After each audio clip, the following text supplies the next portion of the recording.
नमस्कार साथियों, स्वागत है फिर से एक नई वीडियो के अंदर। साथियों, आज हम पढ़ने वाले हैं एरिक एरिक्सन का मनोसामाजिक विकास सिद्धांत। ठीक है। पहले हमने बाल विकास के अंदर बाल विकास की जो प्रारंभिक इतिहास है उसके बारे में देखा। फिर बाल विकास की परिभाषाओं के बारे में देखा। बाल विकास के जो महत्वपूर्ण अवस्थाएं थी, जिसके अंदर गर्भावस्था, बाल्यावस्था, शैशव अवस्था, किशोरावस्था, उसके बारे में देखा। और बाद में हमने बालक के शारीरिक विकास, मानसिक विकास और सामाजिक विकास के बारे में देखा। तो अब तक हमारी ये 5-6 क्लासें हो चुकी हैं, जो कि हमने अब तक बनाई हैं और अपलोड की हैं, जिसके अंदर जाकर आप बाल विकास को पढ़ सकते हैं। ठीक है। पूरी प्लेलिस्ट चैनल के ऊपर उपलब्ध है, जाकर आप प्लेलिस्ट को देख सकते हैं, जिसमें आपको सारी की सारी क्लासें मिल जाएगी। और आज हम पढ़ने वाले हैं एरिक एरिक्सन का मनोसामाजिक विकास सिद्धांत।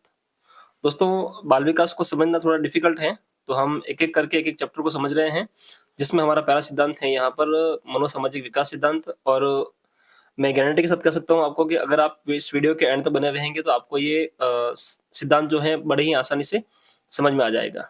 ठीक है।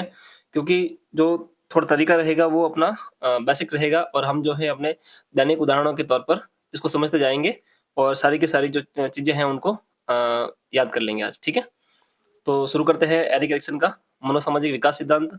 बड़ा ही इंपॉर्टेंट है, और यहाँ से एग्जाम में हर बार प्रश्न आता है, तो इसको हमें बिल्कुल भी छोड़ना नहीं है।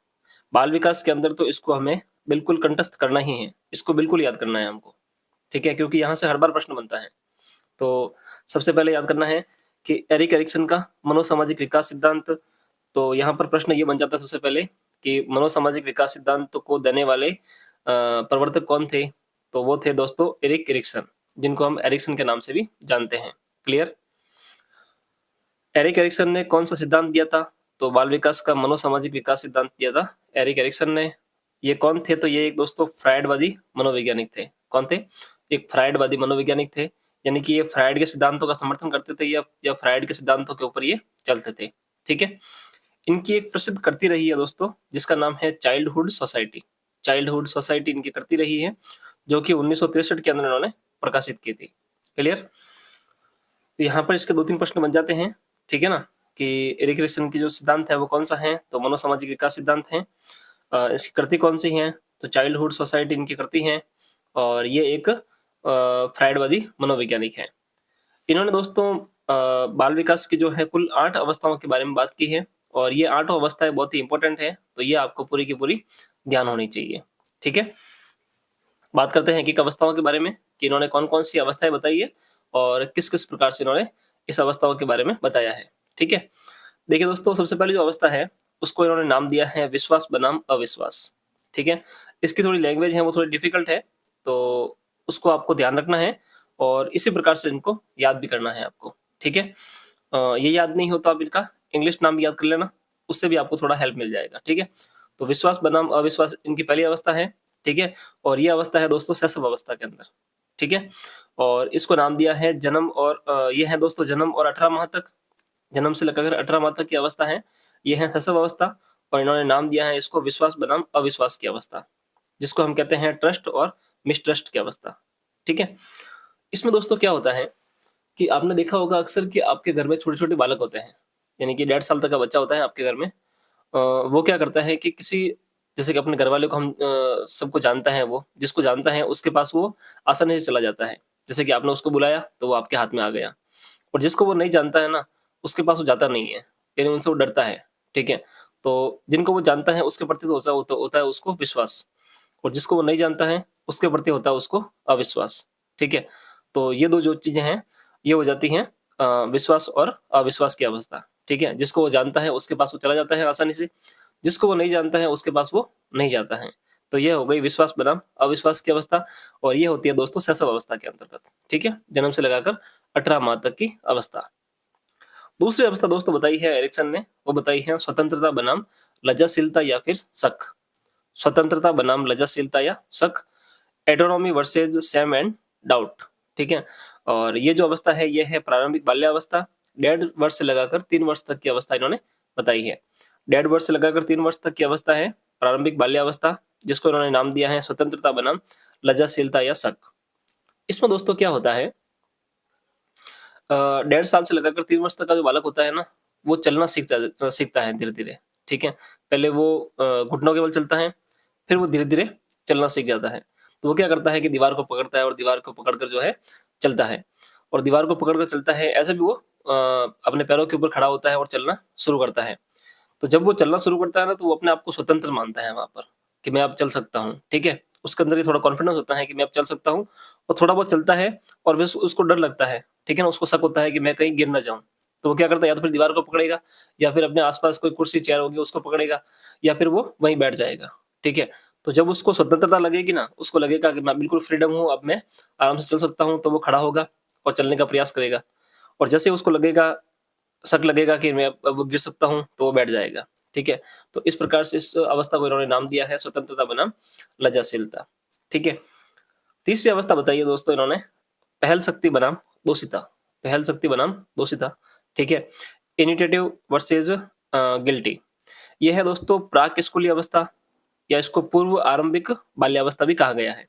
प्राक स्कूली अवस्था कहा गया है, यानी कि स्कूल की पूर्वी अवस्था, और पूर्वी आरंभिक बाल्यावस्था कहा है इन्होंने, 3 वर्ष से लगाकर 5 वर्ष तक की अवस्था है। 3 से लगाकर 5 वर्ष तक का जो बालक होता है ना, उस अवस्था को इन्होंने कहा है पूर्व आरंभिक बाल्यावस्था, और पहल शक्ति बनाम दोस्त जो है इन्होंने नाम दिया है इसको। इसमें दोस्तों क्या होता है कि जो बच्चा होता है ना, वो हर एक काम में खुद पहल करता है, यानी कि वो हर एक काम को खुद करना चाहता है, और जब वो काम उससे नहीं होता है, या हम उस काम को उसको करने नहीं देते हैं ना, तो उसके अंदर दोस्त की भावना उत्पन्न हो जाती है। कैसे? जैसे कि आप किचन के अंदर काम कर रहे हैं, ठीक है? जैसे उसकी माता वगैरह कोई होती है, वो किचन में काम करती हैं। अब वो किचन में काम करती है और वो सब्जी को काट रही है। बच्चा क्या करेगा कि साथ-साथ जाएगा और खुद चाकू लेकर आएगा और सब्जी को काटने लग जाएगा। तो उसकी मम्मी वगैरह बोलती है कि भई तू सब्जी मत काट, तेरा हाथ कट जाएगा, ठीक है? तो वो बच्चा क्या करता है कि खुद तो पहल करता है कि बच्चा सब्जी काटने की। जब उसके घरवाले उसको मना करते हैं कि भई सब्जी मत काट, तेरा हाथ कट जाएगा, तो उसके अंदर जो है वो दोस्त की भावना उत्पन्न हो जाती है कि मैं ये काम करना चाहता हूँ, पर मुझे घरवाले करने नहीं दे रहे। तो ये चीज़ें होती हैं, वो बच्चे के अंदर जो है वो पहल शक्ति होती है, वो पहल जो है उस चीज़ के बारे में, उस काम को करने के बारे में वो पहल करता है। जब घरवाले उसको मना कर देते हैं, तो फिर वो उसके अंदर जो है दोस्त की भावना आ जाती है, ठीक है? तो ये जो अवस्था होती है वो होती है 3 वर्ष से लगाकर 5 वर्ष तक की अवस्था, ठीक है? अब देखो ऐसा है कि ये जो सारी अवस्था है ना, ये अपने घर के अंदर छोटे-छोटे बालकों को देखकर आप पता लगा सकते हैं, ठीक है? उससे आप समझ सकते हैं कि हाँ भाई ये अवस्था है, वास्तव में अपने घर के जो छोटे-छोटे बच्चे हैं ना, उससे ये जो है रिलेट कर रही है और अपने को समझ में आ रही है, ठीक है?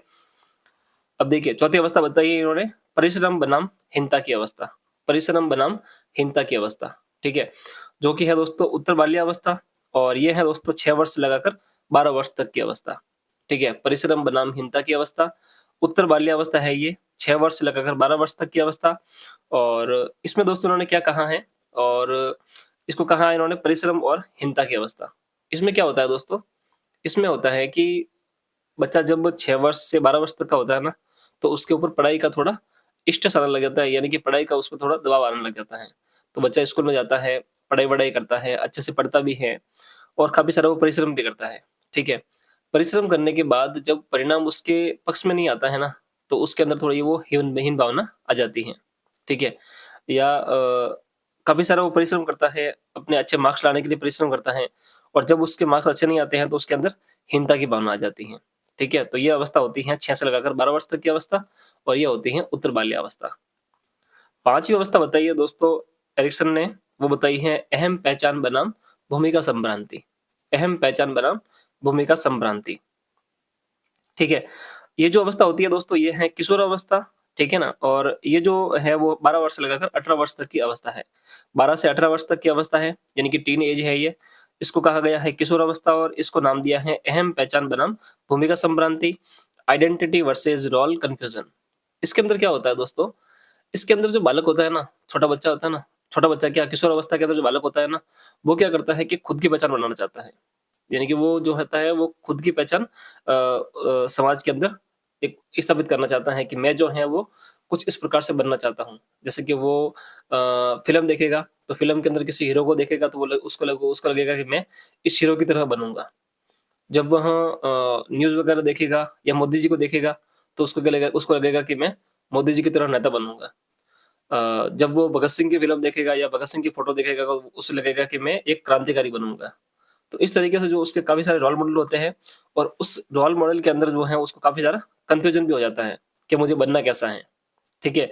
तो ये होती हैं कि खुद की पहचान बनाना, उसी के साथ-साथ उसको कुछ भ्रांति भी हो जाना, ठीक है? कन्फ्यूज़न भी हो जाता है कि मुझे बनना कैसा है, ठीक है? तो ये जो अवस्था है किशोरावस्था, इसको इन्होंने नाम दिया था अहम पहचान बनाम भूमिका संभ्रांति। तो उम्मीद कर रहा हूँ कि ये चीज़ें आपको समझ में आ रही होगी, ठीक है? अगली अवस्था की बात करें, घनिष्ठता बनाम विलग्न या अलगाव की अवस्था। घनिष्ठता बनाम विलग्न या अलगाव की अवस्था। इसमें दोस्तों इस अवस्था को जो नाम दिया गया है, ये अवस्था कौन-सी है? ये अवस्था है दोस्तों युवा अवस्था या वयस्क अवस्था। 18 से लगाकर 35 वर्ष तक की अवस्था, जिस अवस्था से हम अभी गुजर रहे हैं, ठीक है ना? हम में से काफ़ी सारे लोग जो हैं, वो अभी इस अवस्था से गुजर रहे हैं। 18 से लगाकर 35 वर्ष तक की अवस्था है, इसको नाम दिया गया है घनिष्ठता बनाम विलग्न या अलगाव की अवस्था। इसमें दोस्तों क्या होता है कि आपने नोटिस किया होगा कि आपके काफ़ी सारे मित्र होंगे ना, वो आपके काफ़ी सारे घनिष्ठ होंगे। यानी कि जब आप 18-20 साल के थे ना, तो उस समय आपके काफ़ी सारे फ्रेंड बने होंगे। वो आज तक आपके दोस्त रहे हैं, ठीक है ना? और आपके साथ अभी भी आज के समय में आपके साथ होंगे, ठीक है? और काफ़ी सारे ऐसे दोस्त होंगे आपके जो आपके कॉलेज टाइम में, आपके स्कूल टाइम में आपके साथ रहे थे और बाद में वो आपसे अलग हो गए और अभी जो है उनसे आपका कोई मुलाकात-वुलाकात नहीं है, ठीक है? तो काफ़ी सारे दोस्तों के साथ आपकी घनिष्ठता होती है और काफ़ी सारों के साथ में आपके अलगाव यानी कि आप जो है उनसे दूर हो जाते हैं। बात करें हम इससे यहाँ पर कि जैसे कि आपकी कोई गर्लफ्रेंड हो गई, बॉयफ्रेंड हो गया, ठीक है ना? तो उसमें थोड़े समय के लिए उनके साथ आप रहते हैं, घनिष्ठता होती है और फिर बाद में उनको आप छोड़ भी देते हैं। तो वो वाली बात हो गई। तो ये भी एक युवावस्था का पार्ट है, तो इसलिए उन्होंने इसको नाम दिया है घनिष्ठता बनाम विलग्न या अलगाव की अवस्था, ठीक है? तो ये होती है 18 से लगाकर 35 वर्ष तक की अवस्था, ठीक है? आगे बात करें दोस्तों हम 7वीं अवस्था जन्नात्मकता बनाम स्थिरता की अवस्था। जन्नात्मकता बनाम स्थिरता की अवस्था। देखिए, मैं फिर से कह रहा हूँ आपको कि साइकोलॉजी की जो लैंग्वेज है ना, वो थोड़ी डिफ़िकल्ट ज़रूर है, पर इसको हम अपने बेसिक जो दैनिक वाले उदाहरण है ना, जो डेली रूटीन में अपने जो उदाहरण है ना, उसके हम समझेंगे ना, तो आराम से आपको समझ में ज़रूर आ जाएगा ये चीज़ें। तो आपको उसी तरीके से समझना है, जन्नात्मकता बनाम स्थिरता। ये जो अवस्था है, ये है मध्य वयस्क अवस्था, 35 से लगाकर 65 वर्ष तक की अवस्था है ये। 35 से 65 वर्ष तक की अवस्था है, जन्नात्मकता बनाम स्थिरता। इसमें दोस्तों क्या होता है कि कई सारे लोग जो होते हैं ना, वो 35 वर्ष और 65 वर्ष के बीच में, ठीक है ना, इसको जन्नात्मकता नाम दिया गया है। एक्चुअली क्या होता है कि काफ़ी सारे लोगों की जो शादी होती है ना, वो 35 वर्ष के आस-पास होती है, ठीक है?